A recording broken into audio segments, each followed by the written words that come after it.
நண்பர்கள் அனைவருக்கும் வணக்கம்.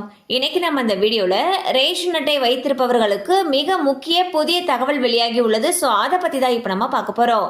ரேஷன் கார்டுகள் மூலமாக ஏழை எளிய மக்களுக்கு அரிசி, பருப்பு, எண்ணெய் போன்ற பொருட்கள் மலிவு விலையில் வழங்கப்படுகின்றன. அதோடு அரசின் பல நலத்திட்ட உதவிகளை பெறுவதற்கும் ரேஷன் கார்டு என்பது ஒரு முக்கியமான ஆவணமாகும். ரேஷன் அட்டைதாரர்களுக்கு பொங்கல் பரிசு தொகுப்பாக அரிசி, சர்க்கரை, கரும்புடன் சேர்த்து 1000 ரூபாய் ரொக்க பணம் வழங்கப்படும் என மக்கள் பெரிதும் எதிர்பார்த்திருந்தனர். ஆனால் 1000 ரூபாய் ரொக்க பணம் கிடையாது என்று அரசு அறிவித்துவிட்டது.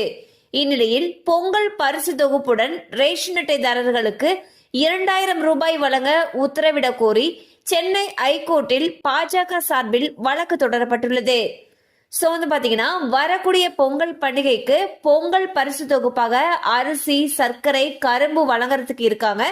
இதோட சேர்த்து 1000 ரூபாய் வழங்குவாங்கன்னு சொல்லிட்டு பெரிதும் எதிர்பார்க்கப்பட்டது. ஆனா 1000 ரூபாய் பணம் கிடையாதுன்னு சொல்லியிருக்காங்க. இந்நிலையில் 2000 ரூபாய் ரொக்க பணம் வழங்கணும்னு சொல்லிட்டு பாஜக சார்பில் வழக்கு தொடரப்பட்டிருக்கு.